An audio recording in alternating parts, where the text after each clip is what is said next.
The bullet tore through the wagon canvas inches from where Violeta Ortega sat huddled among the trade goods, and she knew in that instant that her journey from Mexico to find her brother had taken a darker turn than she could have imagined. The bandits had been following the merchant caravan for hours through the Arizona Territory wilderness, their whoops and gunfire growing closer with each passing mile, until the inevitable confrontation exploded around her in a chaos of dust and screaming horses. She pressed herself against a wooden crate, her fingers gripping the rosary her mother had given her before the fever took her last winter. And though she could not understand the English curses being shouted by the wagon driver or the threats being yelled by the attackers, she understood death when she heard it approaching. The wagon lurched violently as one of the wheels struck a rock, sending her sprawling across the floor. Through the gap in the canvas, she glimpsed the red rocks and pine-covered mountains of this strange northern land, so different from the dusty plains of Sonora, where she had spent all 21 years of her life. The merchant who had agreed to bring her north to Prescott, where her brother supposedly worked at a mining operation, had seemed kind enough despite the language barrier. But now, his kindness meant nothing as another volley of gunfire erupted, and she heard him cry out in pain. The wagon careened off the rutted trail, bouncing over rough terrain as the horses panicked. Violeta was thrown against the side wall, her shoulder hitting hard enough to bring tears to her eyes. Then suddenly the world tilted and she was flying through the air as the wagon overturned, trade goods and supplies raining down around her in a terrible cascade. She hit the ground hard, the breath knocked from her lungs, her vision swimming with stars. When the world stopped spinning, she found herself lying in the dirt beneath a juniper tree, her dress torn and her body aching. The sounds of the attack were moving away now, the bandits apparently satisfied with whatever loot they had claimed from the overturned wagon. Violeta tried to stand, but her ankle screamed in protest. She bit down on her lip to keep from crying out, tasting blood, and managed to drag herself behind the tree trunk where she would be less visible.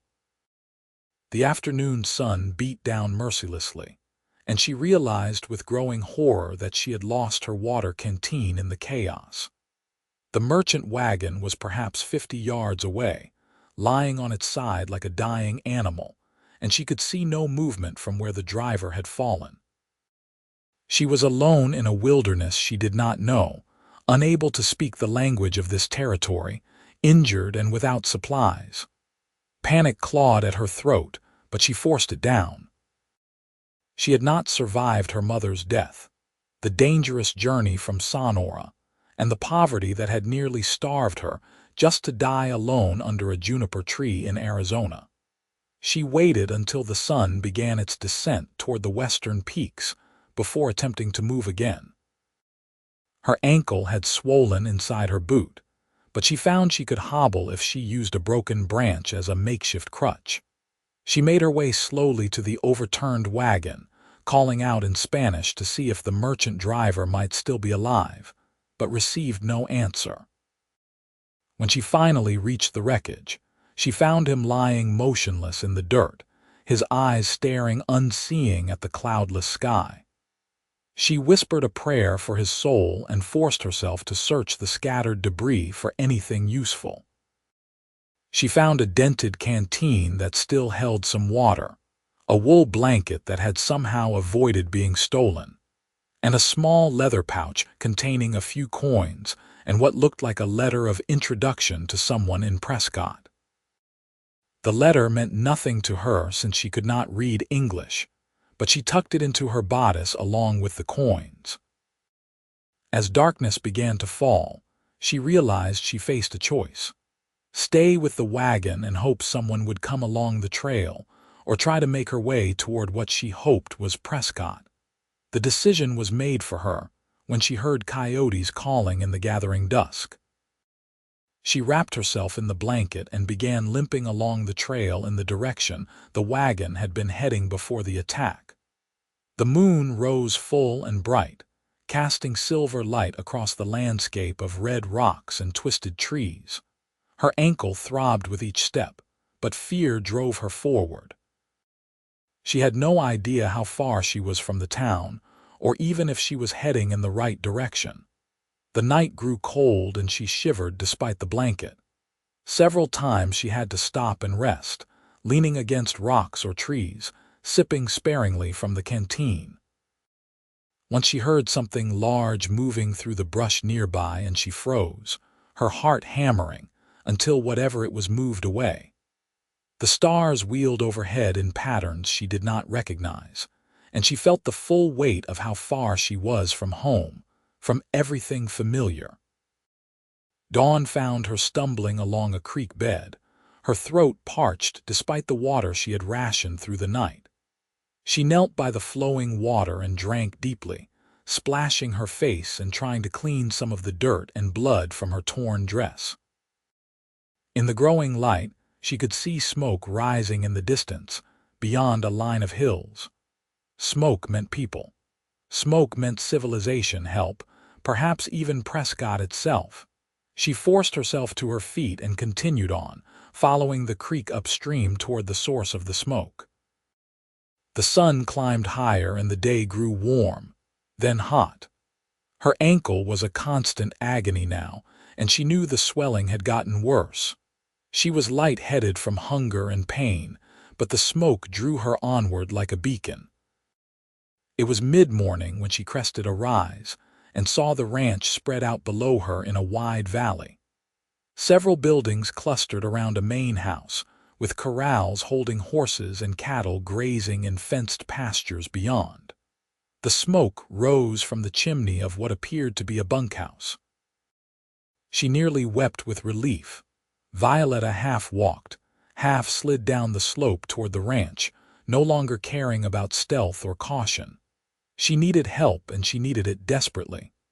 She was perhaps 100 yards from the nearest corral when a figure emerged from the barn, leading a saddled horse. Even from this distance she could see he was tall, wearing the typical garb of the cowboys she had glimpsed during her journey north. Wide-brimmed hat, worn shirt, vest, and chaps over his trousers. She tried to call out, but her voice emerged as a croak. She waved her arm instead, nearly losing her balance. The cowboy looked up sharply, his hand moving instinctively to the gun at his hip. Then he seemed to register that she was a woman and in distress. He dropped the horse's reins and began running toward her. Violetta's legs chose that moment to give out. She collapsed onto the dusty ground, the world spinning around her. Through her dimming vision, she saw the cowboy reach her, saw him kneel beside her. He had a strong-featured face, weather worn and tanned, with clear blue eyes that held concern. His lips were moving, forming words she could not understand. She tried to speak, to explain in Spanish what had happened, where she had come from, but the words tangled on her tongue. The cowboy gently touched her shoulder, his calloused hand surprisingly gentle, and said something in that incomprehensible English tongue. She caught what might have been his name, Vaughn. "No comprendo," she managed to whisper, the Spanish words feeling thick and clumsy. "No hablo inglés." She saw understanding dawn in his eyes, though not comprehension of her words. He realized they shared no common language.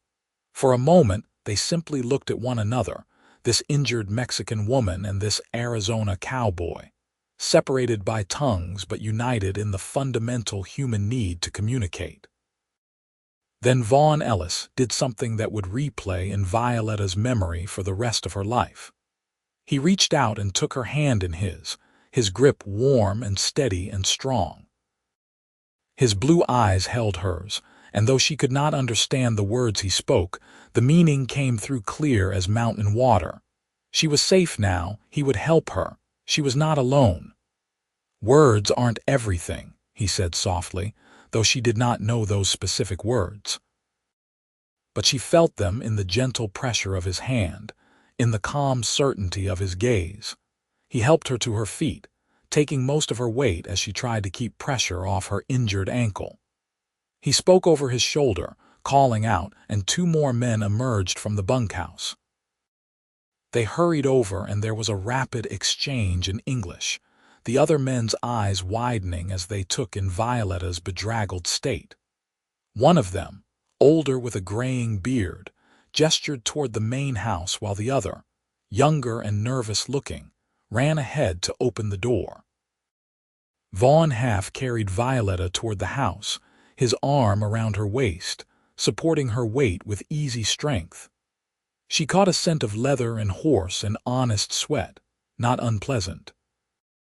They climbed the 3 steps to the wide porch and entered a spacious main room that spoke of a working ranch's prosperity.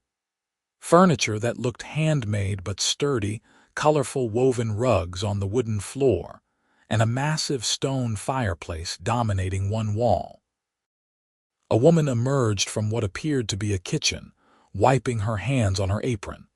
She was perhaps 50, with kind eyes and graying brown hair pulled back in a practical bun. She took one look at Violetta and launched into rapid speech, clearly asking questions. Vaughn responded, his voice low and steady, and though Violetta understood nothing of the exchange, she caught the concern in both their tones. The woman, who gestured to herself and said, "Margaret," led them to a bedroom off the main room. She helped Violetta sit on the bed and immediately began examining her injuries with gentle, competent hands. Vaughn stood in the doorway, his hat now in his hands, watching with those steady blue eyes. Margaret said something to him, and he nodded, disappearing from the doorway. Violetta heard his boots crossing the wooden floor, then the sound of the front door opening and closing. She felt a moment of panic at his departure, but Margaret patted her hand reassuringly and continued her examination. Over the next hour, Margaret tended to Violetta's injuries with the practiced ease of a frontier woman used to dealing with accidents and mishaps. She carefully removed Violetta's boot, revealing the badly swollen ankle, and made a sympathetic sound. She wrapped it with strips of cloth soaked in something cool and medicinal smelling, then secured it with a proper bandage. She brought water and encouraged Violetta to drink, then offered bread and cold beef, which Violetta devoured despite her determination to show some manners. Through gestures and pantomime, Margaret managed to ask a few basic questions. Violetta did her best to explain about the wagon, the attack, her brother in Prescott. Margaret's face showed sympathy and understanding even when the details were unclear. She helped Violetta out of her torn and filthy dress and into a nightgown, then had her lie down in the bed with her injured ankle propped on pillows. Exhaustion crashed over Violetta like a wave. The bed was soft, the room was safe, and for the first time since the attack, she allowed herself to relax. Her eyes drifted closed even as she tried to stay awake, and she fell into a deep sleep haunted by the sounds of gunfire and the sensation of falling. When she woke, the light coming through the window had changed to the golden tones of late afternoon. She lay still for a moment, disoriented, before the events of the day came flooding back. She sat up carefully, testing her ankle. The pain had diminished to a dull throb, much improved from the sharp agony of before. Voices drifted from the main room, speaking in low tones. She recognized Vaughn's voice among them, deeper than the others. She stood slowly, finding her torn dress had been replaced by a simple but clean cotton dress laid across a chair. She changed into it, finding it fit reasonably well, though it was a bit loose in the waist. Margaret must have loaned it to her. Violetta limped to the door and opened it to find 4 people in the main room. Vaughn, Margaret, the older man with the graying beard, and a younger man who looked perhaps 19 or 20. They all looked up as she entered, and Vaughn immediately stood from his chair. He crossed the room to her, that same concern in his eyes, and said something that was clearly asking if she was all right. She nodded and offered a small smile, which seemed to relieve him. He gestured to the others and performed introductions, though the names washed over her in incomprehensible syllables. The older man was clearly in charge here, perhaps the ranch owner. The younger one could not stop staring at her, which made her self-conscious. Vaughn pulled out a chair at the large wooden table and indicated she should sit. Margaret immediately bustled to the kitchen and returned with a plate of food. Beans, cornbread, more beef and vegetables Violetta did not recognize but which tasted wonderful. As she ate, the others talked among themselves, occasionally glancing her way. The older man, who she gathered was named Edward, spread a map on the table and pointed to various locations while speaking to Vaughn. She caught the word Prescott and leaned forward with interest. Edward noticed and pointed to a spot on the map, then gestured to indicate distance and direction. She understood they were telling her how far she was from the town. It appeared to be perhaps a day's ride, maybe less.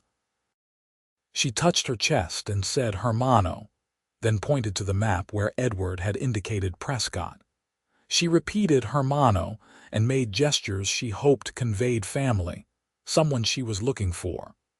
Vaughn watched her intently, and she saw the moment he understood.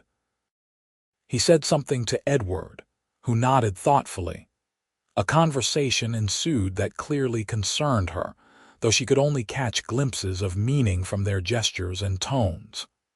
Edward seemed to be suggesting something, pointing between Vaughn and the map. Vaughn responded with what sounded like agreement. Margaret added something, her tone approving. Finally, Vaughn turned to Violetta and through a series of gestures and simple pantomime, managed to convey that he would take her to Prescott to find her brother.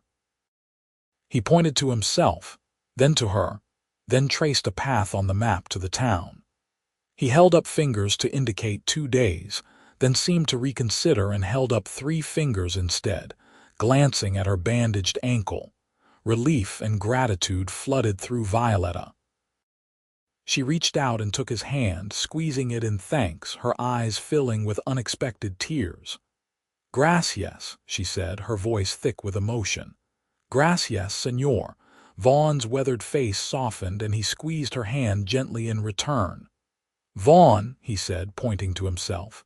"Just Vaughn." She understood he was giving her his name, inviting informality.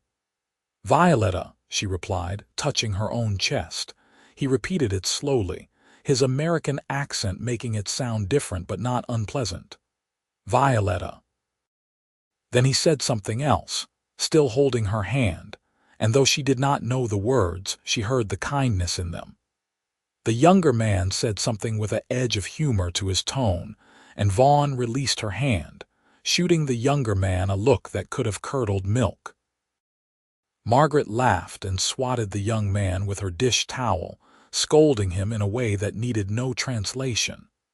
Edward shook his head with amusement and rolled up the map.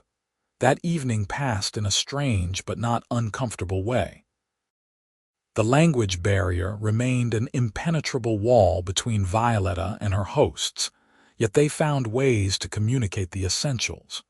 Margaret fussed over her ankle and insisted she keep it elevated. Edward asked yes or no questions through gestures, establishing that she had no serious injuries beyond the ankle, that she had not been harmed by the bandits, that she had family waiting in Prescott. Vaughn spoke less than the others, but his presence remained constant, a steady anchor in the sea of incomprehensible English swirling around her. She found herself watching him when she thought he was not looking, noting the way he moved with unconscious grace despite his size, the gentle way he handled the coffee cup that looked tiny in his large hands, the small smile that touched his lips when Margaret said something that amused him. She caught him watching her too, and when their eyes met across the room, something passed between them that had nothing to do with language. A recognition, perhaps, or a curiosity. She looked away first, feeling heat rise in her cheeks, confused by her own reaction. That night she lay in the borrowed bed listening to the unfamiliar sounds of the Arizona ranch. Cattle lowing in the distance, horses moving in the corrals, the wind rustling through trees she could not name. She thought of her brother Diego, who had left their village in Sonora 3 years ago with promises to send for her once he had made his fortune in the mines. The letters had come regularly at first, full of descriptions of this new land and the opportunities it held. Then they had become less frequent, and finally stopped altogether 6 months ago, when their mother had died and left Violetta alone with nothing but debts. She had made the desperate decision to use the last of her money to join a merchant caravan heading north. She had Diego's last letter with the mention of Prescott, and faith that she would find him. Now she was so close, just a day or two away, but the final leg of her journey would be in the company of a blue-eyed cowboy who spoke not a word of her language. She touched her lips, remembering the words he had spoken when he took her hand. She had not understood them then, but Margaret had repeated them to her later in slow, careful English while pointing to her heart and then to Violetta. Words aren't everything. Violetta had gathered the meaning if not the exact translation, and the sentiment had touched something deep inside her. In the wild lands between nations and languages, perhaps words truly were not everything. Perhaps the gentle pressure of a hand, the concern in a pair of blue eyes, the simple act of offering help to a stranger in need, perhaps these things spoke more clearly than any words could. She fell asleep thinking of the journey ahead, and determinedly not thinking about what would happen when she found Diego and no longer needed the help of a cowboy named Vaughn Ellis. Morning came with the sound of roosters and the smell of coffee and frying bacon. Violetta dressed in the borrowed clothes Margaret had left for her, a riding skirt, blouse, and a warm shawl against the chill morning air. Her ankle felt better after a night's rest, though still tender when she put weight on it. She found Margaret and Vaughn already in the main room. Margaret was packing supplies into saddlebags while Vaughn checked over what looked like traveling gear. They both looked up when she entered, and Margaret immediately guided her to the table where breakfast waited. Vaughn watched as she ate, and she noticed he was dressed for travel. A clean shirt, his gun belt strapped on, boots polished to a dull shine. The reality of the journey hit her. She would be traveling alone with this man, unable to speak to him, dependent on his goodwill and honor. In her village, such a thing would be scandalous, but she was far from her village now, and the rules of her old life seemed distant and irrelevant. After breakfast, Vaughn led her outside to where 2 horses stood saddled and ready. One was a large bay gelding that she assumed was his mount. The other was a smaller gray mare with gentle eyes. He gestured to the mare and then to Violetta, making it clear this would be her horse for the journey. She had ridden before, though not often, and never astride like men did. But the riding skirt Margaret had provided was split for exactly this purpose, and when Vaughn helped her mount, she found she could sit the saddle reasonably well. Her ankle protested, but the stirrup supported it adequately. Edward and the young man whose name she still had not caught came out to see them off. Edward shook Vaughn's hand and said something that sounded serious and important. Vaughn nodded and replied briefly. Then Edward surprised Violetta by approaching her horse and tipping his hat to her, saying something in a kind tone. She understood he was wishing her well. Margaret embraced her right there in the saddle, pressing a small cloth bundle into her hands. "For the journey," she said slowly, and though Violetta could not translate the words, she understood the gift. She tucked it carefully into her saddlebag. Then Vaughn mounted his bay gelding with easy grace, gathered the reins, and looked to Violetta. She nodded to show she was ready, and with a final wave to the three people who had shown her such unexpected kindness, they rode out of the ranch yard toward the rising sun. The morning was crisp and clear, the sky a blue so deep it almost hurt to look at.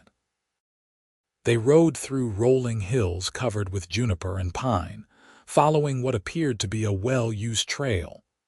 Vaughn kept the pace easy, glancing back frequently to check on her. Each time their eyes met, he would nod or offer a small smile of reassurance. Around mid-morning, they stopped at a creek to water the horses and rest. Vaughn helped her dismount, his hands steady on her waist, and she tried not to think about how they seemed to linger a moment longer than strictly necessary. He spread a blanket on the ground near the water and indicated she should sit and rest her ankle. While the horses drank, Vaughn unpacked some of the food Margaret had sent. He offered Violetta bread and cheese and dried apples, taking his own portion and sitting a respectful distance away. They ate in silence, but it was a comfortable silence, broken only by the sound of the creek and the horses and the birds calling in the trees. Violetta studied him when she thought he was not paying attention. In the clear morning light, she could see he was probably in his late 20s, perhaps 28 or 29. His hands were scarred and calloused from hard work, but they had been gentle when they touched her. His profile was strong, with a straight nose and firm jaw shadowed with stubble. He was handsome in a rough-hewn way, like the landscape itself. He turned suddenly and caught her watching. For a moment, they simply looked at one another across the space between them. Then he said something, his voice low and serious. She wished desperately that she could understand him, could know what thoughts moved behind those clear blue eyes. "No comprendo," she said softly, shaking her head. He seemed to consider this, then moved closer, closing the distance between them to just a few feet. He pointed to the sun, then traced its arc across the sky with his finger, ending low on the western horizon. He held up one finger. "One day of travel." She nodded, understanding. Then he pointed to her, then to himself, then made a walking gesture with his fingers and pointed toward what she assumed was the direction of Prescott. "We will travel together until we reach the town." She nodded again. He hesitated, then pointed to her hand, the one she had injured when the wagon overturned. There was a scrape across her knuckles that she had barely noticed. He reached out slowly, giving her time to pull away if she wished, and gently took her hand in his. His touch was warm and careful. He examined the scrape, then released her hand and dug in his pack, producing a small tin of salve. Violetta watched as he opened the tin and carefully applied a small amount of the salve to her scraped knuckles. His large fingers were surprisingly deft and gentle. The salve smelled of mint and something else she could not identify, cool and soothing on her skin. When he was done, he closed the tin and tucked it back in his pack, but he did not immediately release her hand. Instead, he met her eyes and spoke again, a few words in that incomprehensible English. But the meaning came through in his touch, in his gaze. He was telling her she was safe with him, that he would protect her, that she could trust him. And despite every logical reason she had to be cautious, despite the language barrier and the fact that she had known him less than a day, she believed him. "Gracias," she whispered, her only weapon in this battle of words. He seemed to understand the gratitude and something more in her tone. His thumb brushed across her knuckles, feather light, and she felt something flutter in her chest that had nothing to do with fear or uncertainty. They remounted and continued on, the trail winding through increasingly dramatic landscape. Red rock formations jutted from the earth like the bones of ancient giants. Pine forests gave way to areas of scrub and cactus, then back to pine as they climbed in elevation. Vaughn pointed out things as they rode. A hawk circling overhead, a family of deer bounding away through the trees, the distant smoke of what might be another ranch or a small settlement. By afternoon, Violeta's ankle was throbbing again despite the morning rest. She tried not to show it, not wanting to slow their progress, but Vaughn seemed to sense her discomfort. He called a halt in the shade of a large ponderosa pine and helped her down from the mare with careful concern. He spread the blanket again and had her sit with her leg extended. Without asking permission, he carefully unlaced her boot and eased it off, checking the bandage Margaret had applied. The swelling had gone down, but the ankle was still discolored. He said something that sounded like a question, and she recognized the tone of concern. "Está bien," she assured him, though it was far from okay. "Está bien." He looked skeptical but did not argue. Instead, he re-wrapped the bandage more securely and helped her put her boot back on, lacing it loosely to accommodate the swelling. Then he pulled out the canteen and made her drink, watching to ensure she took enough water. As the afternoon wore on, they climbed higher into the mountains. The air grew cooler and the trees more dense. They passed abandoned mine shafts, evidence of the silver and copper rush that had drawn so many to this territory. Once they saw other travelers in the distance, a wagon train heading in the opposite direction, but Vaughn seemed to deliberately choose a path that kept them apart. Violeta wondered if he was being protective or simply cautious. Near sunset, they reached a small clearing with a spring bubbling from between rocks. Vaughn dismounted and surveyed the area with what appeared to be satisfaction. He helped Violeta down and then began unsaddling the horses, making it clear they would camp here for the night. Violeta tried to help despite her ankle, gathering fallen branches for a fire while Vaughn tended the horses and set up a simple camp. He laid out bedrolls on opposite sides of the fire pit, she noticed, maintaining propriety even in the wilderness. The gesture touched her and eased a worry she had not wanted to acknowledge. As twilight painted the sky in shades of purple and gold, Vaughn got a fire going and set about preparing a simple meal. He was competent and efficient, clearly a man used to taking care of himself on the trail. He heated beans in a small pot and made coffee that smelled strong enough to wake the dead.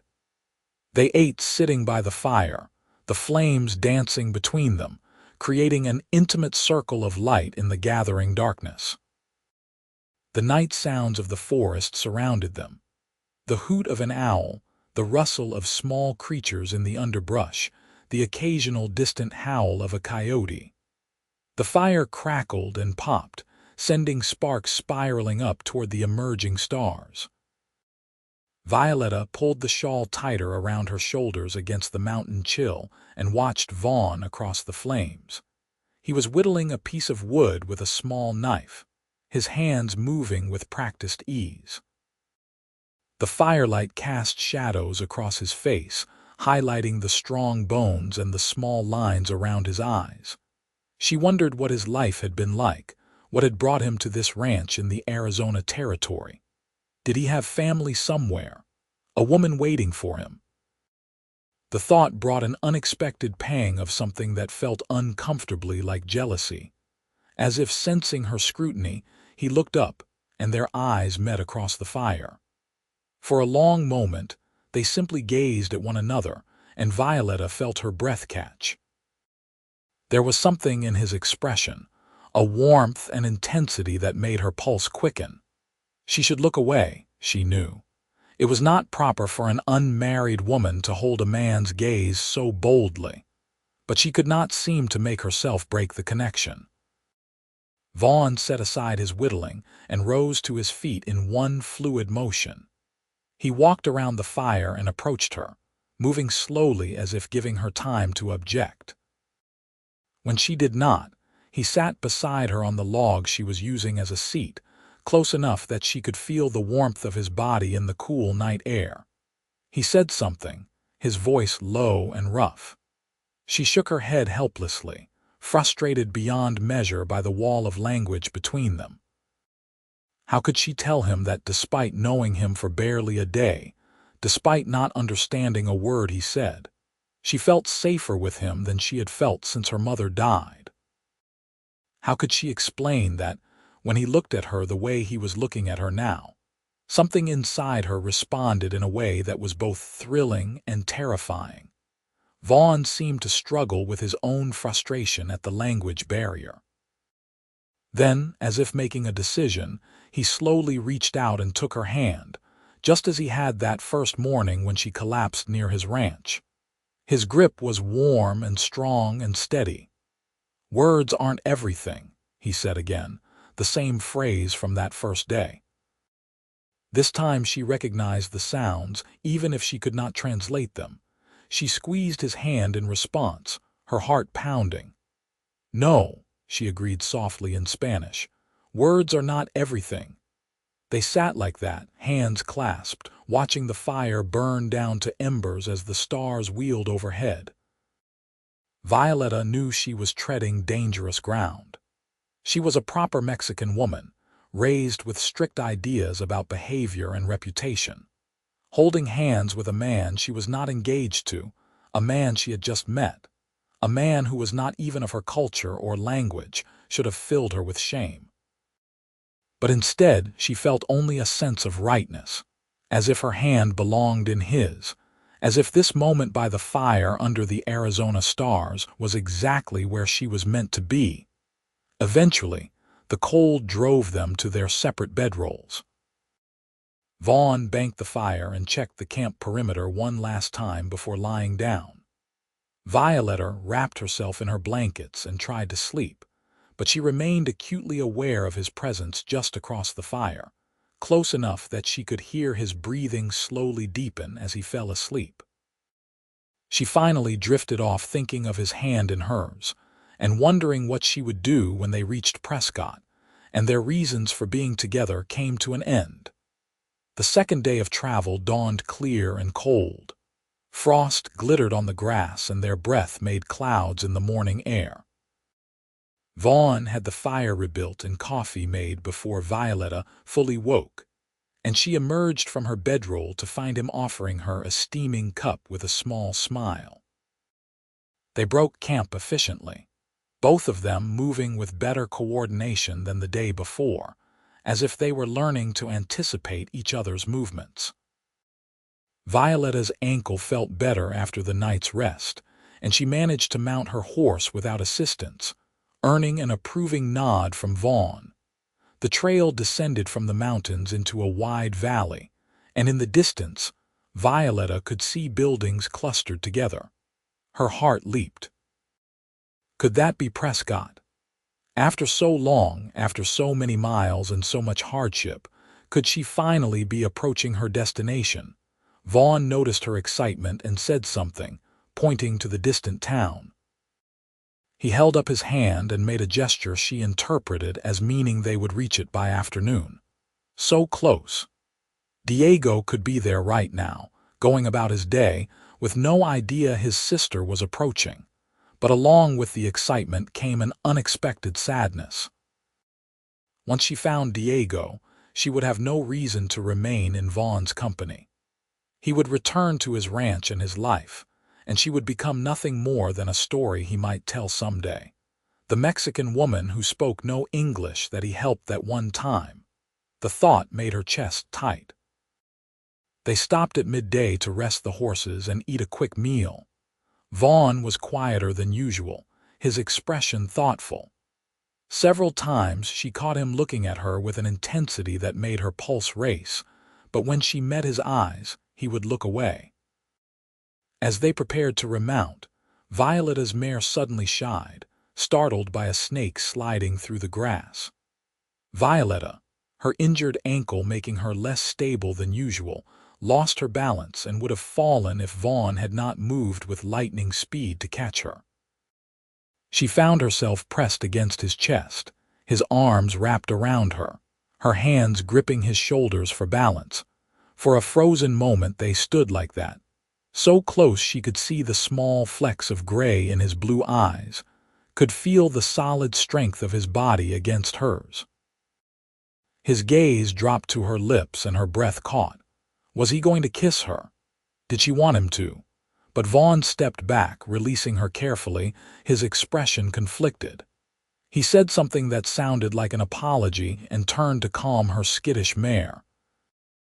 Violetta stood there feeling oddly bereft, her hands still tingling from where they had gripped his shoulders. They rode on in silence, the tension between them thick enough to cut. Violetta's mind raced. What was happening between them? This was madness. She was here to find her brother, to build a new life in this strange territory. She had no business developing feelings for a cowboy she could not even speak to. But feelings, she was learning, did not require a common language. By mid-afternoon, they rode into the outskirts of Prescott. The town was larger than Violetta had expected, with proper streets and numerous buildings, both wooden and adobe.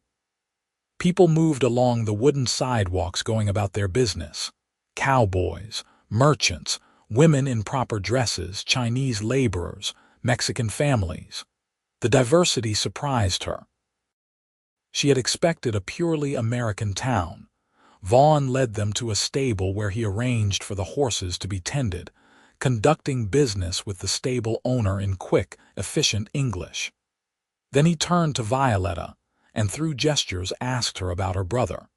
Did she know where he worked? Where he lived? Violetta pulled out the last letter she had received from Diego, now worn and creased from being carried against her heart for months. Vaughn took it carefully and examined the return address written on the envelope. His brow furrowed, and he said something that did not sound encouraging. He gestured for her to follow him, and they walked through the streets of Prescott until they reached a building with a sign indicating it was the mining company office. Vaughn held the door for her, and they entered to find a clerk working behind a desk. An exchange in English followed, Vaughn showing the man Diego's letter and explaining something. The clerk examined the letter, then shook his head and spoke at length, his expression sympathetic. Violetta's stomach clenched with worry. Something was wrong. Vaughn's jaw tightened and he asked several more questions, his tone growing more insistent. The clerk pulled out a ledger and paged through it, finally pointing to an entry. More conversation followed, and finally Vaughn nodded grimly and thanked the man. Outside, Violetta grabbed Vaughn's arm, desperate for information. "My hermano?" she asked urgently. "Diego Ortega? Donde esta?" Vaughn's expression was troubled. He clearly wanted to explain, but the language barrier made it impossible. He looked around the street, frustrated, then seemed to have an idea. He led her down the street to a small restaurant that had a sign in both English and Spanish. Inside, they found an older Mexican woman working in the kitchen. Vaughn approached her and spoke, and though his Spanish was halting and heavily accented, he managed to communicate enough that the woman understood. She nodded and turned to Violetta, speaking rapid Spanish. Relief flooded through Violetta at finally hearing her own language. "What did he tell you?" she asked the woman. "What did the man at the mining office say about my brother Diego Ortega?" The woman's expression became sympathetic. "The cowboy says your brother worked at the mine until about 4 months ago. Then there was an accident, a cave-in. Several men were killed." Violetta's world tilted. "Is Diego dead?" "No, no," the woman said quickly. "He was injured but not killed. According to the records, he recovered and then left town. They don't know where he went." Violetta sank into a chair, her mind reeling. Diego was alive but gone. She had come all this way, survived the attack on the wagon, the night alone in the wilderness, the difficult journey, and for what? Her brother was not even here. The woman translated this back to Vaughn, who listened intently. He asked a question, and the woman turned back to Violetta. He wants to know if you have other family here, anyone who can help you, money to support yourself. Violetta shook her head numbly. No. No one. I spent everything I had to get here. I thought Diego would be here, I thought. Her voice broke. The woman relayed this to Vaughn, whose expression grew more troubled. He spoke at length, and the woman listened, occasionally interjecting what seemed to be suggestions. Finally, she turned back to Violetta. The cowboy says you are not to worry. He will help you. He says there are ways to find your brother, people who can be asked. He says you can stay at the boarding house here in town while inquiries are made. He will pay for your room and meals until your brother is found. Pride warred with desperation in Violetta's chest. I cannot accept such charity, she said. I am not his responsibility. The woman translated this, and Vaughn's response was immediate and emphatic. The woman actually smiled. He says you became his responsibility when you collapsed near his ranch. He says in this territory, people help each other. He says it is not charity, it is what decent people do. Tears burned Violetta's eyes. She looked at Vaughn, this man who owed her nothing, who had already done so much, and felt something crack open inside her chest. Tell him I am grateful, she whispered.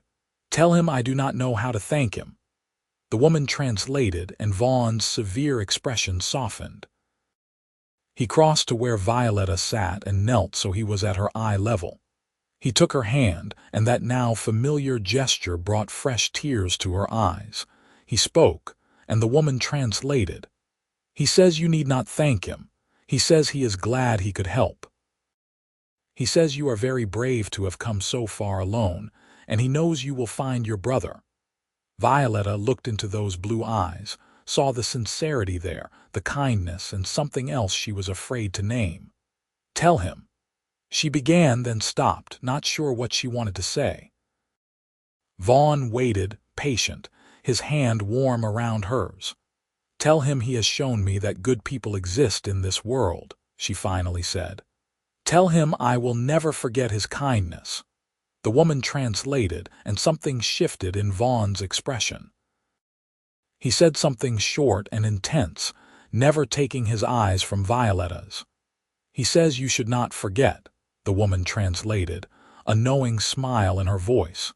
He says he will not forget you either. The moment stretched between them, charged with everything they could not say directly. Finally, Vaughn released her hand and stood, stepping back. He spoke to the woman, who nodded. Come, the woman said to Violetta. I will take you to the boarding house. Mrs. Chen runs a clean, respectable place. You will be safe there. Violetta stood on shaking legs and followed the woman out of the restaurant.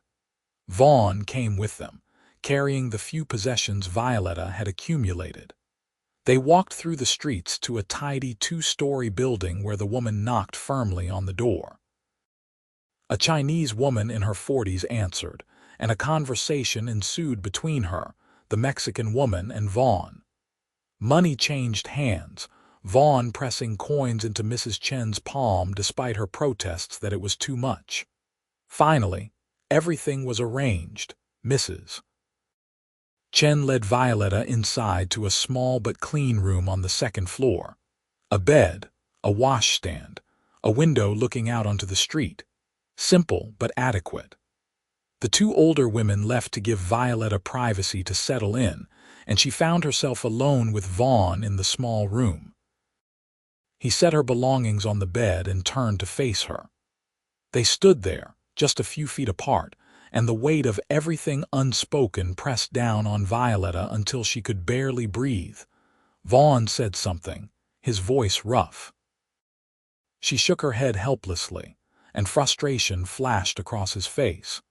He pulled off his hat and ran his hand through his hair, clearly struggling with what he wanted to communicate. Finally, he closed the distance between them and took both of her hands in his. He looked down at their joined hands, then met her eyes. He spoke slowly, carefully, as if willing her to understand through sheer force of intent. She caught a few words that sounded familiar from hearing them repeated. Words and everything. The phrase he had said to her that first day that had been translated for her. Words aren't everything. See, she whispered, her voice thick. Words are not everything. He raised one hand to her face, his calloused fingers gentle against her cheek. His thumb brushed away a tear she had not realized had fallen. His eyes asked a question she was not sure how to answer. Then slowly, giving her every opportunity to pull away, he leaned down and pressed his lips to her forehead in the gentlest of kisses. It was chaste, respectful, and yet it sent warmth flooding through her entire body. When he pulled back, his eyes were bright with emotion. He said something else, squeezed her hands once more, and then turned and walked out of the room before she could react. Violetta stood frozen, her hands still warm from his touch, her forehead tingling where his lips had been. She heard his boots on the stairs, heard the front door open and close. She rushed to the window and looked down to see him striding down the street, his hat pulled low, his shoulders set with determination. He did not look back. Violetta sank onto the bed, her mind and heart in turmoil. What had just happened? What did it mean? And more importantly, what was she going to do about these feelings that were growing stronger every moment she spent in Vaughn Ellis's presence? The next days passed in a blur of frustration and longing. Mrs. Chen was kind but spoke no Spanish, and Violetta's attempts to learn English were slow and halting. She spent her days asking about Diego whenever she encountered someone who spoke Spanish, showing them his letter, describing him as best she could. A few people remembered him. A woman at the mercantile recalled selling him supplies. A man at a saloon remembered drinking with him once or twice. But no one knew where he had gone after the mining accident. Some thought he might have gone to Tucson. Others suggested he might have returned to Mexico. The trail was cold and growing colder. Violetta saw Vaughn only twice during this time. Once she glimpsed him outside the mining office, presumably making inquiries of his own about Diego. Their eyes met across the dusty street, and he touched the brim of his hat to her. She raised her hand in greeting, and even from that distance, she felt the pull between them like a physical thing. The second time, he came to the boarding house in the evening. Mrs. Chen called Violetta down to the parlor where she found him waiting, hat in hands, looking uncomfortable in the formal setting. He had brought the Mexican woman from the restaurant to translate. "He has been asking about your brother," the woman explained. "He spoke to the doctor who treated Diego after the accident. The doctor says Diego recovered well but seemed troubled. He mentioned wanting to go somewhere new, start fresh. He left no forwarding address." Violetta's heart sank. Did the doctor say anything else? Anything that might help? Vaughn spoke, and the woman translated. "He says the doctor remembered Diego talking about California, the gold fields, but he could not say for certain if that was where he went. California. It might as well be the moon for all Violetta's ability to get there. She had no money, no means of travel, and no way to know if the lead was even accurate. Her despair must have shown on her face because Vaughn spoke urgently to the translator. "He says you should not lose hope," the woman said. "He says he will continue to ask around. He says mining men move from strike to strike, and someone will know something eventually. Tell him thank you," Violetta said quietly. "Tell him he has already done more than I could ever have asked." The translation made Vaughn frown. He responded emphatically. "He says you do not need to keep thanking him," the woman said with a slight smile. "He says he wants to help, he says." She paused, and something knowing entered her expression. "He says he cannot rest easy knowing you are in need." Violetta looked at Vaughn, at the concern and determination in his blue eyes, and felt her carefully constructed walls crumble a little more. "Tell him I am grateful beyond measure," she said. "Tell him his kindness means more to me than he knows." The woman translated, and Vaughn's expression softened. He said something else, shorter this time, his eyes never leaving Violetta's face. The woman hesitated, then translated carefully. "He says your smile means more to him than you know."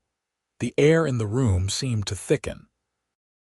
The translator cleared her throat diplomatically and announced she needed to return to her restaurant.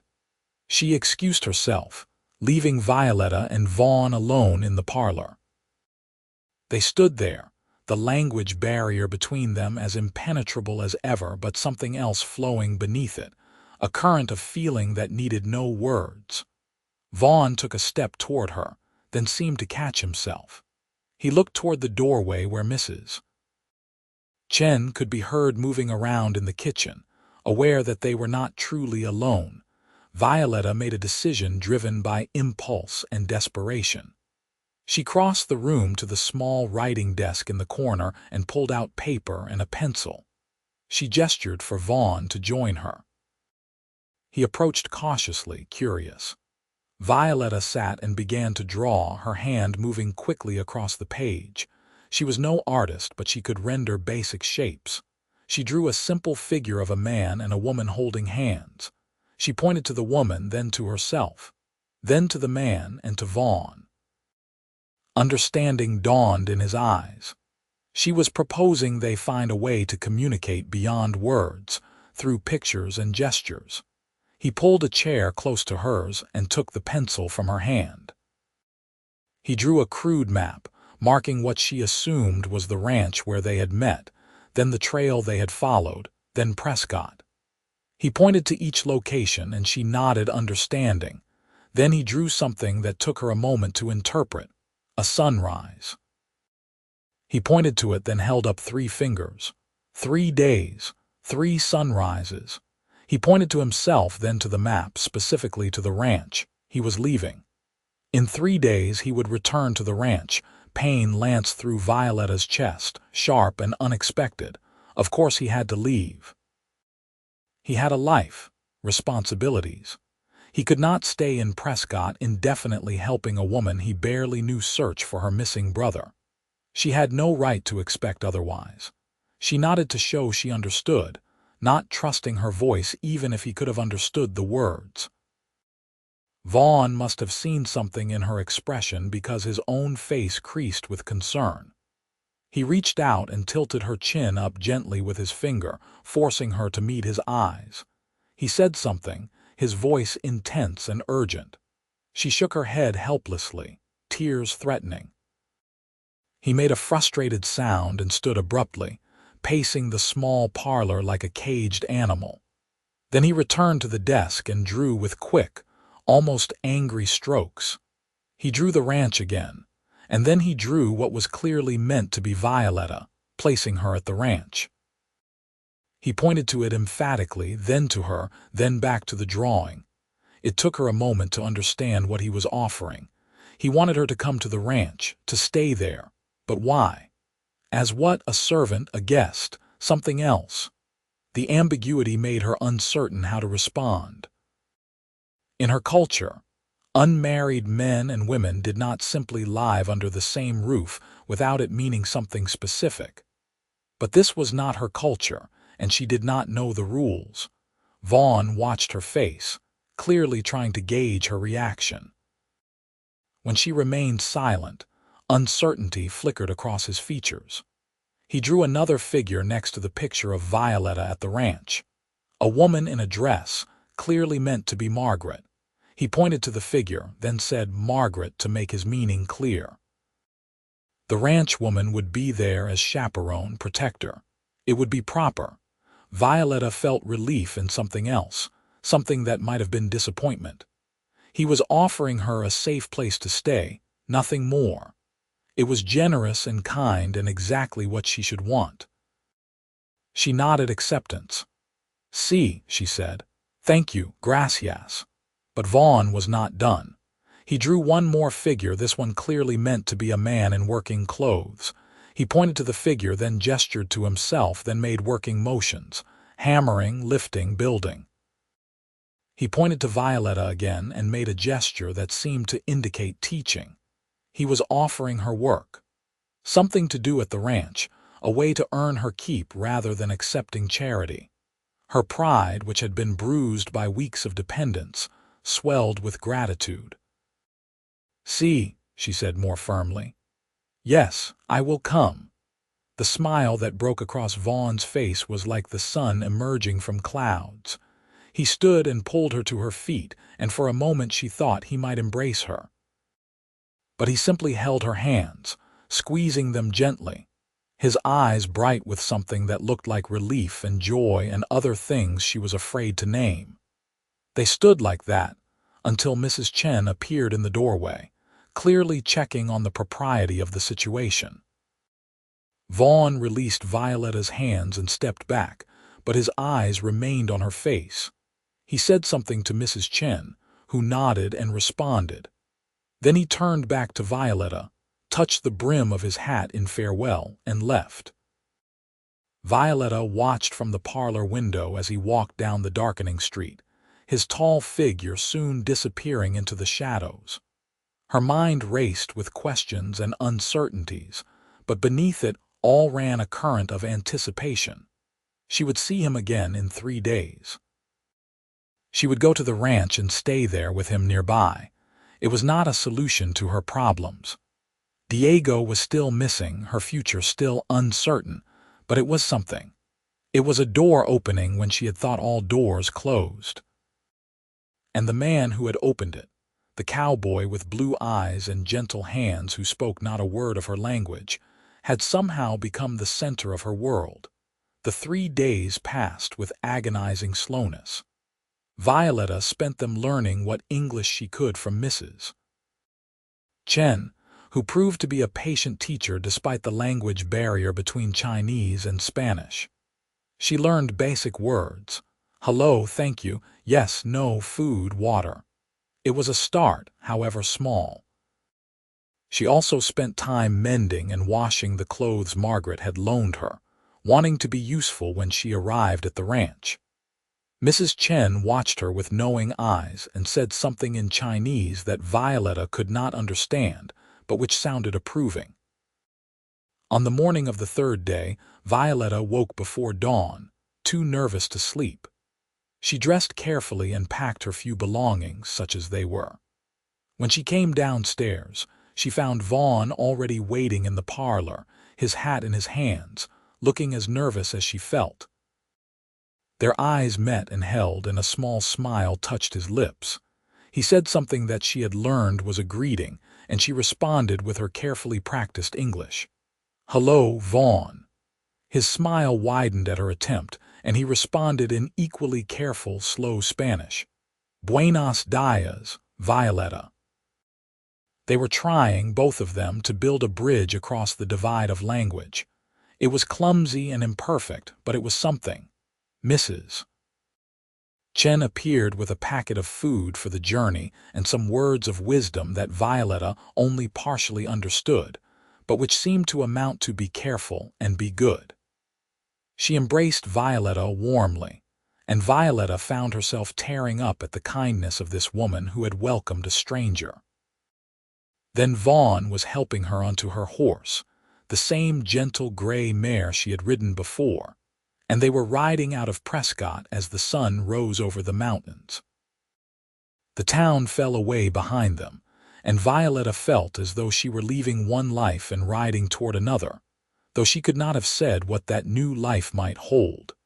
The journey back to the ranch took the better part of 2 days, retracing the route they had followed to Prescott. But this time felt different. The desperate urgency was gone, replaced by something else, something that hummed in the air between them every time their eyes met.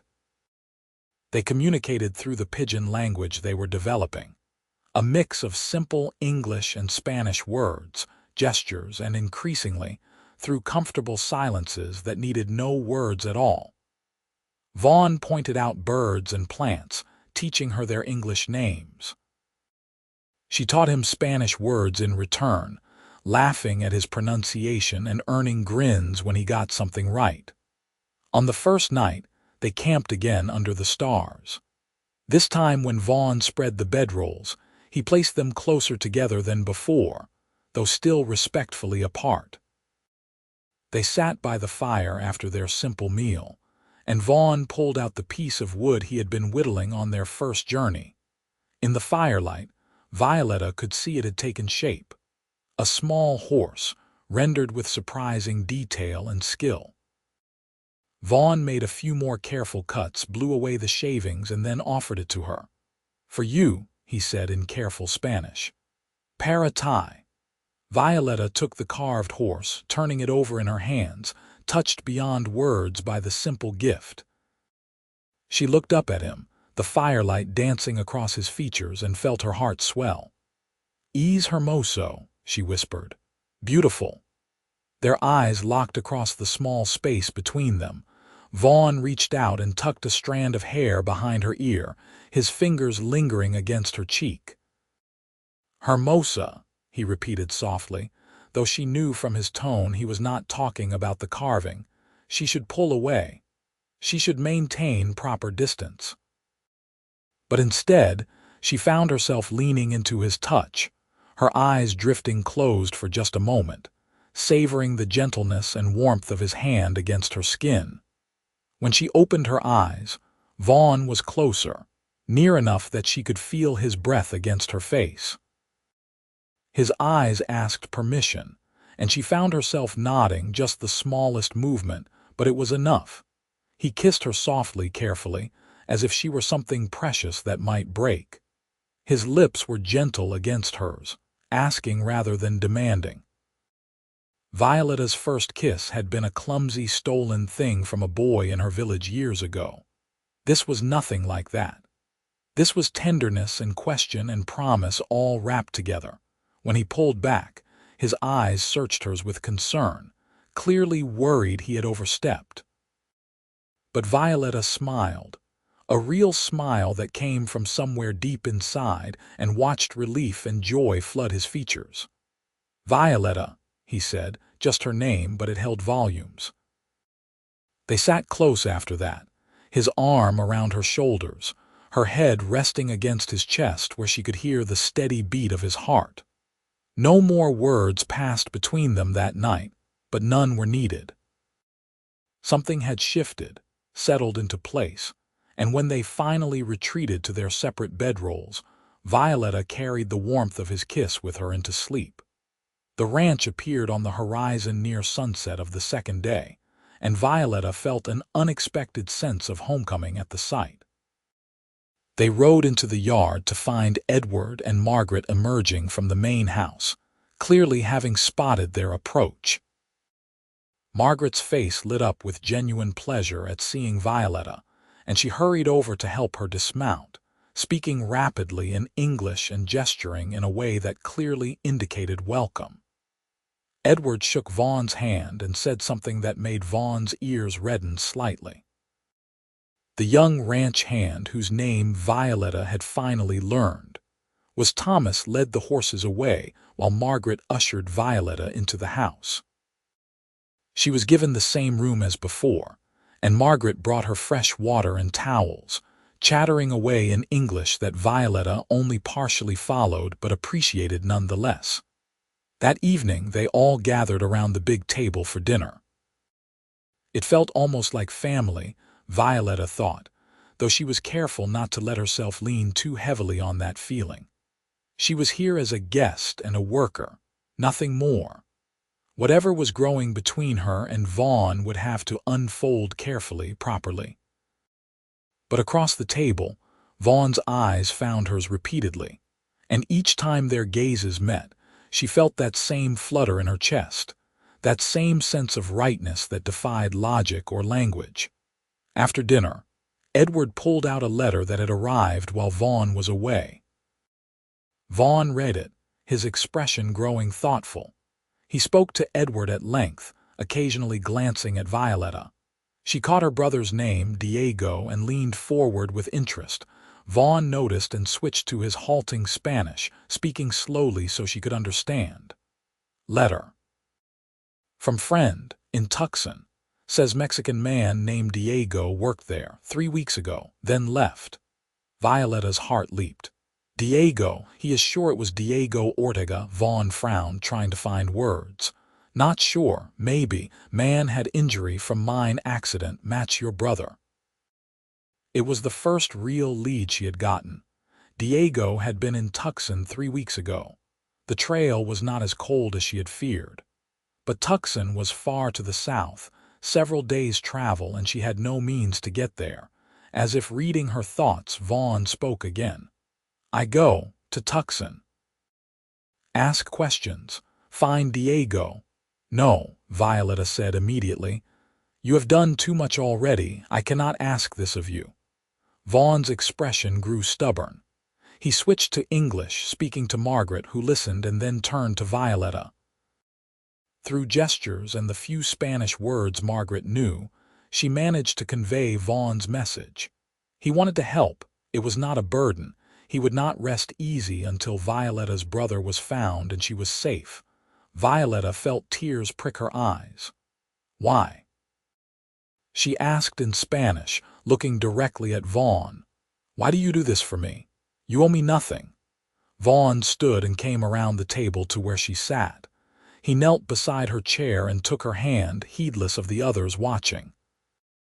He struggled for words, his face showing frustration at the limitations of their shared vocabulary. Finally, he brought her hand to his chest, pressing it over his heart. My corazón, he said in careful Spanish. You hear, my heart. You hear. The simple words conveyed what paragraphs could not. He was telling her she was in his heart, that his feelings for her drove his actions, that this was not charity or duty, but something else entirely. Margaret made a soft sound of approval. Edward cleared his throat and found something fascinating about his coffee cup. Young Thomas grinned widely until Margaret shot him a quelling look. Violetta looked into Vaughn's blue eyes, saw the vulnerability there, the hope, the question. And she realized that despite every logical reason not to, despite the barriers of language and culture and circumstance, she had fallen in love with this cowboy who had taken her hand and shown her that words were not everything.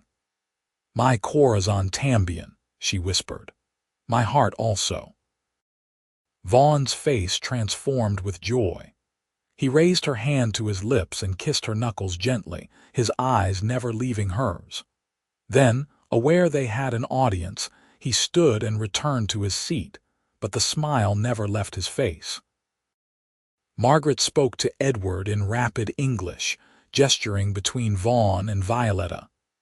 Edward nodded thoughtfully and responded.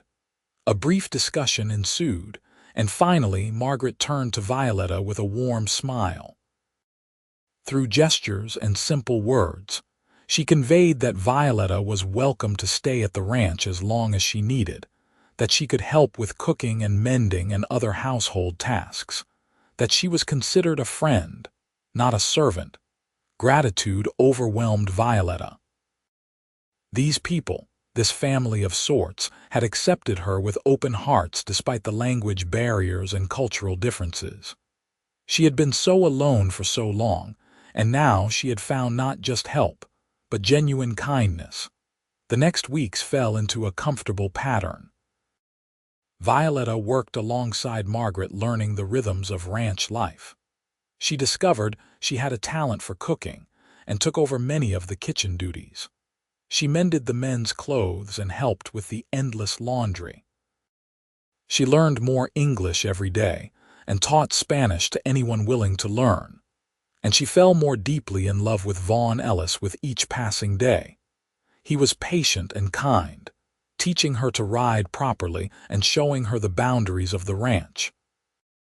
He brought her small gifts, wildflowers, interesting rocks, once a perfect bird's nest that had fallen from a tree. They walked together in the evenings when the work was done, communicating in their improving shared language, learning each other's stories piece by piece.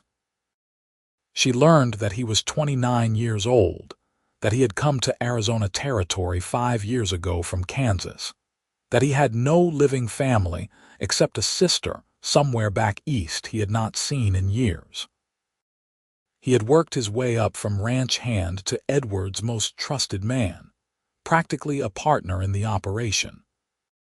He learned that she was 21, that her father had died when she was young, that her mother had taught her to read and write in Spanish and instilled in her a love of stories and songs, that she missed her homeland but had no desire to return to the poverty and limited prospects that had defined her life there.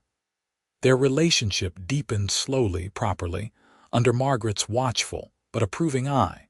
Stolen moments holding hands during evening walks. Soft kisses in the shadow of the barn when they thought no one was watching. Long conversations in their mixed language where they shared dreams and fears and hopes for the future.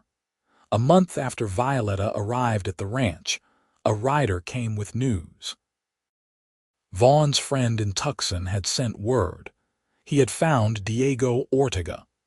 He was working at a ranch outside Tucson, having given up mining after the accident. He was well and apparently had saved enough money that he was planning to send for his sister soon, not knowing she was already in the territory looking for him. Violetta wept when Vaughn carefully translated the news. After all this time, all the hardship and uncertainty, her brother was found, was safe, was thinking of her.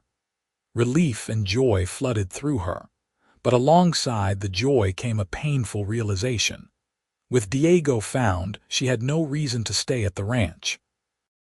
She should go to Tucson, reunite with her brother, build a life with the family she had come north to find. She should leave Vaughn. That evening, she and Vaughn walked to their favorite spot, a rise overlooking the valley where they could watch the sun set. They sat on the grass, Violetta leaning against Vaughn's side, his arm around her shoulders. "You will go," Vaughn said in Spanish, his voice heavy. "To Tucson, to Diego."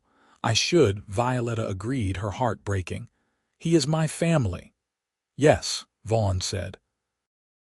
Then, after a long pause, "I will take you, make sure you arrive safe." "You would do that?" "I would do anything for you." The words were simple but utterly sincere. Violetta turned to look at him, taking in the strong lines of his face now so dear to her. "Vaughn, I do not want to go." Hope flared in his eyes. "Then stay." "I cannot. Diego needs to know I am safe, and I need to see him to know he is well." Vaughn was quiet for a long moment, then he asked, "What if Diego came here?" Violetta blinked. "Here to the ranch. Edward needs good men. Ranch is growing. If Diego wants work, we have work." Vaughn was speaking faster now, mixing English and Spanish in his eagerness.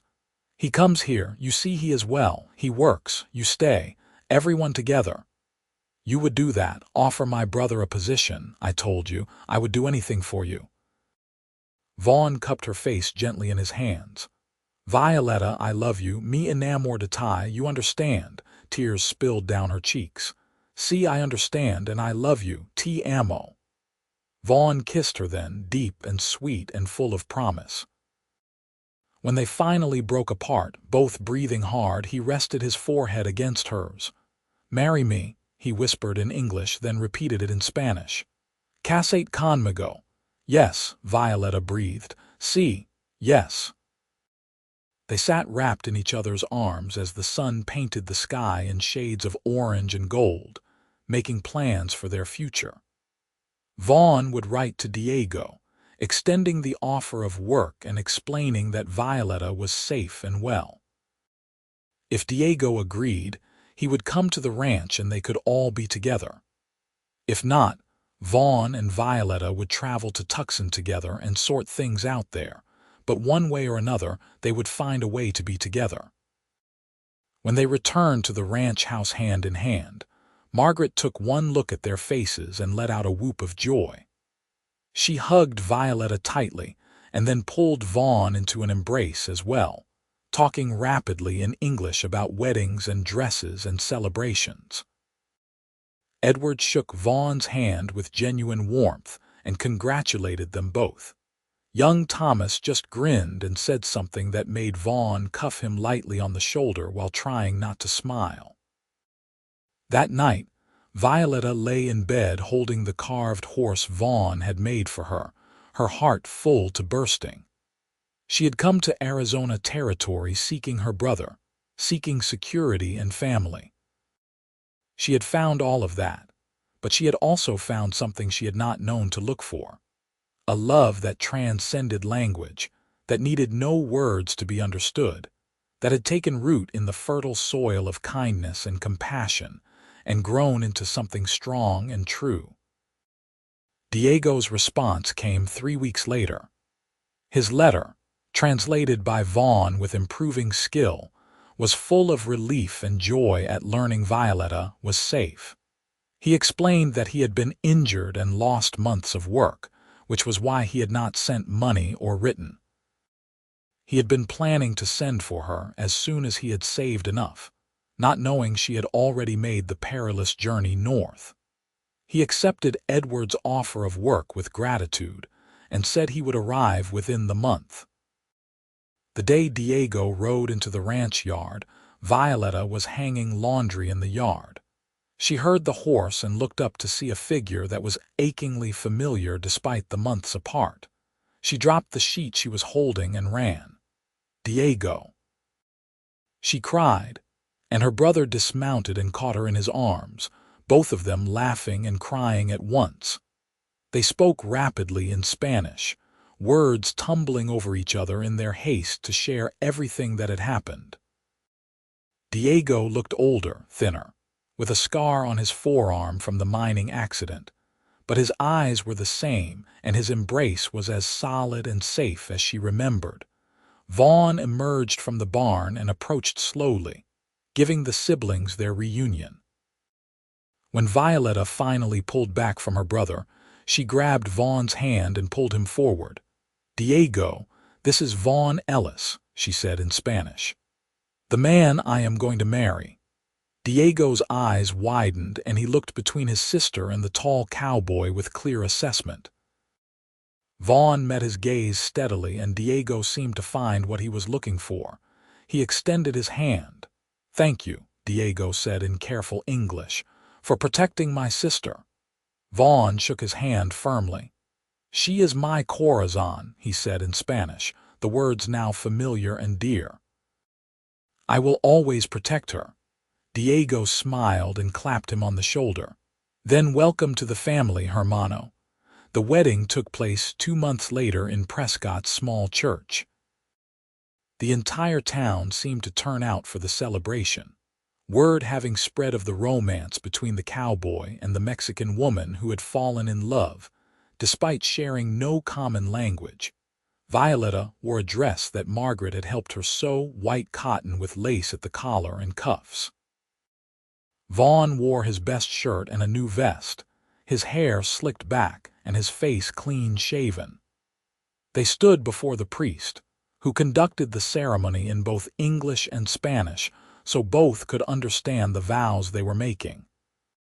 When the priest asked Vaughn if he took Violetta to be his wife, he answered clearly, "I do, sí." When Violetta was asked the same, she replied, "Sí, yes." They exchanged simple gold bands that Vaughn had saved for months to buy. When the priest pronounced them husband and wife, Vaughn cupped Violetta's face in his hands and kissed her with a tenderness that made half the women in attendance sigh. The celebration afterward lasted well into the night. There was food and music and dancing. Diego played guitar and sang songs from their village in Sonora. Margaret organized the food with the help of Mrs. Chen and the Mexican woman from the restaurant, who had translated so often for Vaughn and Violetta in those early days. Edward gave a speech in English that Violetta now understood well enough to know was full of warm wishes and gentle teasing of Vaughn. Young Thomas got drunk on whiskey and had to be helped to bed by some of the other ranch hands. As the stars came out and the party continued around them, Vaughn and Violetta slipped away to begin their new life together. They rode back to the ranch in the moonlight, Vaughn holding Violetta in front of him on his horse, her head resting against his chest. The house Edward had helped Vaughn build over the past month stood ready for them, small but sturdy, with 2 rooms that would grow to more as their family grew. Vaughn carried Violetta over the threshold, both of them laughing, and set her gently on her feet in their new home. "Happy?" he asked in English, then repeated in Spanish. "Feliz, so happy," she replied in both languages. "My Feliz." That night they came together as husband and wife with the same tenderness and passion that had characterized their entire courtship. Words were still not everything, they discovered. Sometimes touch and breath and heartbeat spoke more eloquently than language ever could. In the months and years that followed, their life together unfolded with its share of challenges and joys. Violetta's English improved until she spoke it nearly as well as Spanish, though she never quite lost her accent. Vaughn's Spanish became fluent enough that he could joke and argue and sweet talk with equal facility in both languages. Diego became a valued member of the ranch operation, eventually marrying a widow from town and building his own house on the property. Edward and Margaret became like parents to both Violetta and Vaughn, their kindness and acceptance never wavering. 3 years after their wedding, Violetta gave birth to their first child, a son they named Miguel Vaughn Ellis. He was followed 2 years later by a daughter, Ana Maria, and 2 years after that by another son, Eduardo, named for the man who had given them all a home. The ranch prospered and grew. Vaughn became a full partner with Edward, and eventually, as Edward and Margaret aged, he took over more and more of the daily operations. Violetta became known throughout Prescott for her kindness and her cooking, always ready to help a neighbor or welcome a stranger. They built a life rich in love and family and purpose. The language barrier that had once seemed insurmountable became a cherished part of their story, something they told their children and grandchildren about in later years. "Your grandmother appeared at the ranch like an angel," Vaughn would say, his arm around Violetta's still slim waist even in their later years. "I could not speak to her, but I knew from the first moment that she was meant to be mine." "Your grandfather took my hand," Violetta would add, her eyes soft with memory, "and showed me that some things need no words. Love speaks its own language." Their children grew strong and bilingual, fluent in both cultures, belonging fully to both worlds.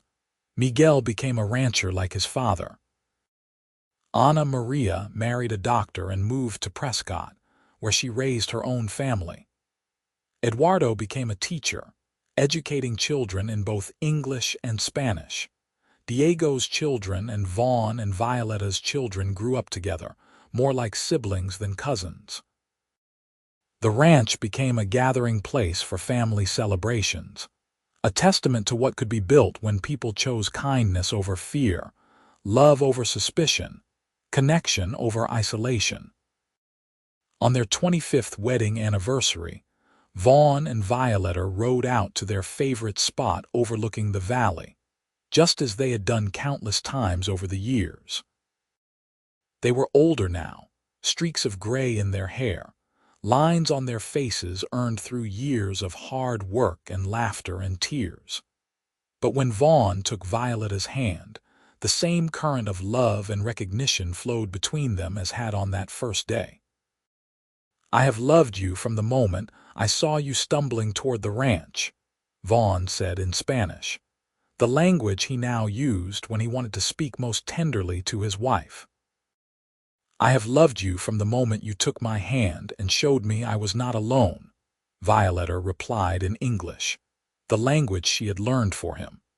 They sat together watching the sun set over land they had built a life on, surrounded by the invisible presence of the family they had created. children and grandchildren who carried both cultures in their blood, who spoke both languages with equal ease, who understood that love required no translation. Vaughn pulled out a small carved horse from his pocket, its surface worn smooth by years of handling. Violetta smiled at the sight of it, the first gift he had given her, carefully preserved through all the years. "You remember what I told you?" he asked. "That first night by the fire, words aren't everything," Violetta replied, the English phrase now as familiar as her own name. "And I was right," Vaughn said with satisfaction. "Look at all we built without words." "We built it with words too," Violetta corrected gently. "English and Spanish, learning each other's languages. We built it with everything we had." "True," Vaughn conceded. He drew her close and she rested her head on his shoulder. "We built it with love." "Yes," Violetta agreed. "Con amor, with love." They sat in comfortable silence as darkness fell and the stars emerged. Below them, lights began to glow in the windows of the ranch houses, their children and grandchildren settling in for the evening. Smoke rose from chimneys, carrying the smell of cooking food and the promise of family dinners. This was what Violetta had sought when she left her village in Sonora all those years ago. Safety, family, a place to belong. She had found all of that and more. She had found a partner who matched her strength with his own, who met her courage with patience, who loved her with a fierceness that needed no words to express itself. She had found home. And Vaughn, the cowboy who had taken a chance on a desperate woman who spoke no English, who had offered his hand and his heart with equal generosity, had found his match. A woman whose courage and determination were matched only by her capacity for love. A woman who had taught him that sometimes the greatest adventures required no translation, only the willingness to reach across divides and trust that love would build the bridges words could not. As they rode back to their house in the darkness, Violetta thought about the journey that had brought her here. The wagon attack that had seemed like the worst disaster had led to the greatest blessing of her life. The language barrier that should have kept them apart had instead forced them to communicate in deeper ways, to really see each other beyond the superficial meanings of words. She thought about the scared, desperate woman she had been, collapsed in the dirt near a ranch she did not know, unable to ask for help in words the people there could understand. And she thought about the man who had knelt beside her and simply taken her hand, offering comfort and safety through that simple touch. Words were not everything. They had proven that time and again, but words were something too. Learning each other's languages had been an act of love, a bridge-building exercise that showed respect and commitment. Their children spoke both languages fluently, honoring both heritages, and that was a gift Violetta treasured. Their life together had been built on a foundation of kindness, strengthened by patience and determination, and crowned with a love that had only deepened with the years.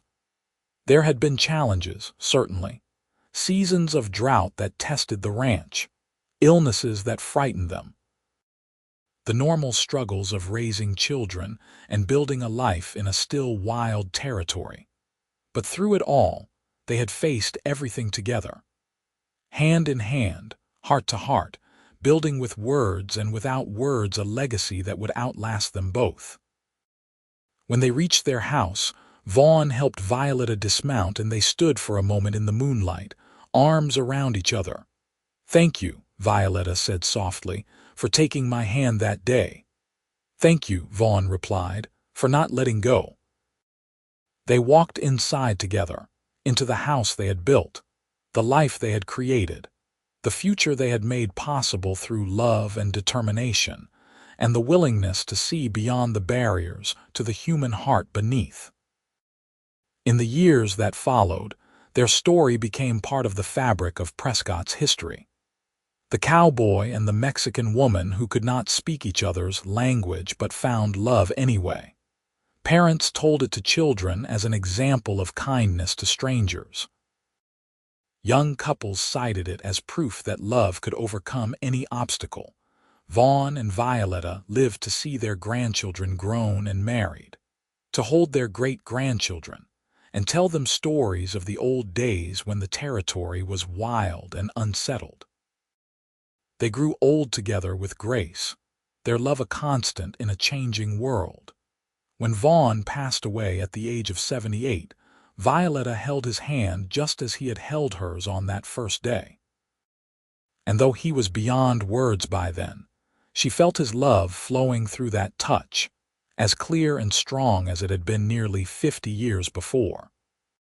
She followed him 3 years later, surrounded by children and grandchildren and great-grandchildren, leaving behind a legacy of love that transcended language and culture and circumstance.